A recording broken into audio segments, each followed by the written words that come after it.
My name is Matthias Cavodi. I'd like to welcome you guys to my channel. Today, we're going to leave comic books aside for a video. We're going to focus on another one of my passions, which is music. I'm going to give you guys my top 10 favorite 311 albums. 311 was one of the first bands I really got into listening to. Also really influenced me into picking up the bass, starting to play. Bands that really pushed me to become a musician, that inspired me were 311, Red Hot Chili Peppers, probably Rage Against the Machine too. Bands had massively fantastic bass players.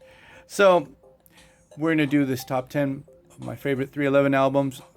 And actually 311 has a pretty big discography. I had to leave a couple of them out. None of them are bad. None of those albums that are not in this ranking are considered to be terrible albums. I think they're all pretty good. It was pretty hard to choose my 10 favorites. Let's get into this. I'm really working off memory. When I start talking about each one of these albums, I lack specifics and stuff like that.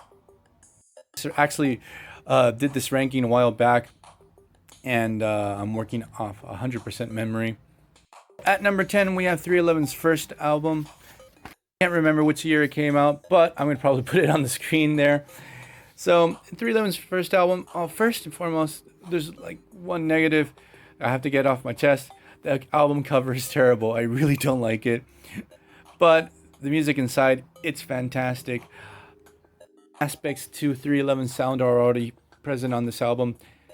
Tim's guitar playing is it's top notch.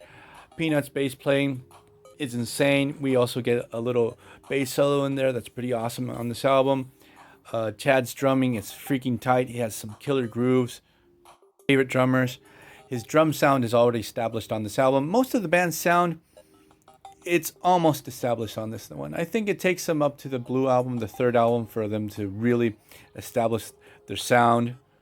Very specific type of style. It's like getting ahead of myself. I have to focus on music. So, the band fusing metal, rap, hip hop, reggae, some Latin music.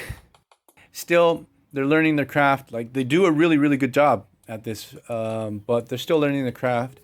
Nick and Sam Martinez are still learning how to put in vocals to songs, working melodies. Like, they don't do a bad job by no means, but you can tell there's a couple of things that are sort of rough around the edges, but sort of establish that structure of melodic choruses and rapped verse and stuff like that. It's already established on this album. Pretty known for some pretty awesome riffs, especially in the first couple of albums. They're pretty insane. They're pretty complicated. There's a lot of very interesting musical arrangements. One track on this album, Nick's Hex, that I don't like. At least it's not my cup of tea. But the rest of this album, it's freaking awesome. Obviously, Hydrophonic is like the main standout track. This song live is just brutal. Other songs that come to mind are Plane, Visit, Freak Out, all pretty awesome. So, music at number 10. At number 9, Transistor. Transistor is their fourth album. They had a moderate success with the Blue album, so they came out swinging with Transistor. They experiment with a lot of really interesting ideas. They add new instrumentation. They add a lot more guitar pedals, samples, keys that they try out on this album. Thing is, this album, and it goes in all types of directions. It does lack a little bit of focus. The songs are really short. You feel like they didn't develop the songs fully. Like, they're really good songs, but it feels like a shame when you hear the amount of tracks on this album. You feel like maybe if they would have chosen 10 or 12 and really focused on those, they would have it would have maybe been their best album. It's really obvious, like Beautiful Disaster, the main standout track to me on that album. You can tell there's a lot of focus on that song. Stealing Happy Hours also is a pretty awesome song. Also, they feel more restrained. There's only 2 heavy songs, and they're not like super heavy in their sound. So, Transistor at number 9. And at number 8, we have Voyager, their latest album. And this album's freaking solid from front to back. There's only one track I don't like. There's a pop single on this album that just doesn't work for me. But the rest of the album sounds pretty thick, pretty heavy. and goes in the same vein as Mosaic, sound and style and stuff like that. It's sort of like cut from the same material, a little bit more heavy, and as I said before, has a thicker sound to it. There's not much I can say about this particular album, but so late in their career, they're still running strong. Like, this material is pretty good in general. So let's go to number 7. We have Sound System, and the really cool thing about Sound System is it came out. I was like into super heavy music and dark stuff, and I was like a stupid stupid teen. I don't remember how old I was. No, I wasn't a teen. I was actually in my early 20s. Um, so I didn't really listen to this album much. I just sort of wrote it off. But years later, I went back to it, and I really discovered this album is a gem. It comes after Transistor, and they were able to focus all that experimentation that they did on Transistor. They were able to apply it on these songs with great effect. The track list is fantastic. There's great instrumentation. The sonic palette is also, again, it's really interesting. You can hear all types of guitar effects, keys, samples, and stuff like that. Tim Mahoney's guitar playing, he plays a lot of guitar. There's quite a few guitar solos. He really shines on this album. Has that insane slap bass line by Peanut. Blowing has one of their best choruses ever. What else can I say? I love the Bad Brains cover that's on this album. Large in the Margin is a happy. They have quite a few happy, heavy songs that they're really upbeat. They're really positive in their sound, and they're gonna get your head banging. Rocking has an insane drum beat to it. So, Sound System really grew on me. It's one of my favorites, even though it's not the highest one on this list. It's one of my go-to albums. We have Evolver, came after Sound System. 6th album up to that point when it came out, and these guys were they were really consistent with 6 albums in. They sing are more complex.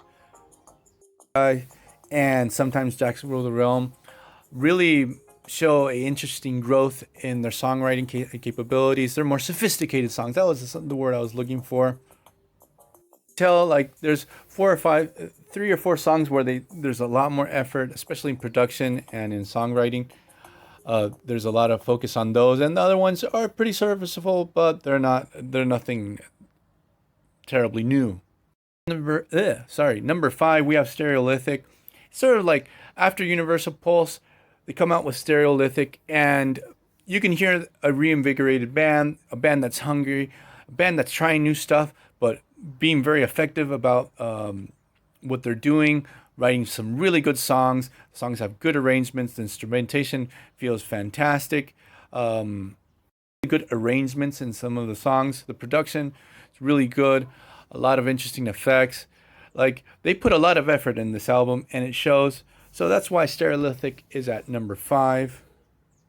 4, we have Mosaic. You can see the 3 late era 311 albums. The last 3 albums all are on this top 10 because they're consistently awesome. Mosaic, I feel like it's the best of the 3. Similar to Stereolithic or Voyager. But I feel like the songs on this one, this batch of songs is really, really, really awesome. I can't remember the name, where Sa Martinez sings the chorus, and it just blows me away. It's one of the best choruses I've ever heard in my life. These 3 albums, this late era, just shows a band that's still really hungry, so late in their career. They're still wanting to put out interesting stuff, putting a lot of effort. So Mosaic is at number 4. Now, finally, at number 3, we have From the Chaos. This sort of closes that first phase of 311 that I was talking about. It's their 5th album, I think, coming after Stereo System. And here, the band comes out swinging with 2 awesome opening tracks that have an insane amount of energy. These top 3 albums are pretty interchangeable for me. This is how I feel right now with From the Chaos, 3rd. But they come out swinging with the two first tracks. We hear this band that's hungry. There's 2 beautiful songs, ballad type of songs with Champagne and Amber. that they're just exquisite. We have this really good ska song with "I'll Be Here a While." Also, there's an acoustic version to that song that's really good. For me, like if someone hasn't listened to 311, I'm gonna tell them go listen to this album first. It just really shows all the strong points and in a very effective way. At number 2, we have the Blue Album. It's the first album I ever had of 311. I remember seeing down on NTV's US Top 10 because I don't live in the US. I live in Argentina. They were at number 5. I saw that video and immediately went to buy that album. Got my bike the next day. I went 40 blocks because the shopping mall is pretty far from my home. I found the album. I bought that one and Rage Against the Machine because after Down, we had Bulls on Parade on that ranking. The band that really, really defined the sound and style on this album, the third album. Fantastic single, all mixed up too. TP Combo is freaking heavy and very high energy. Home, Don't Let Me Down. There's so many awesome tracks off this album, and it has a really big nostalgia factor to it. And at number 1, we have Grassroots. After buying the Blue Album, I wanted to listen to more 311 stuff, but nothing was edited here in Argentina. Nothing had been put out. So I had to buy this on mail order. I had to wait 6 months for it to come to my to reach me. Was it worth it?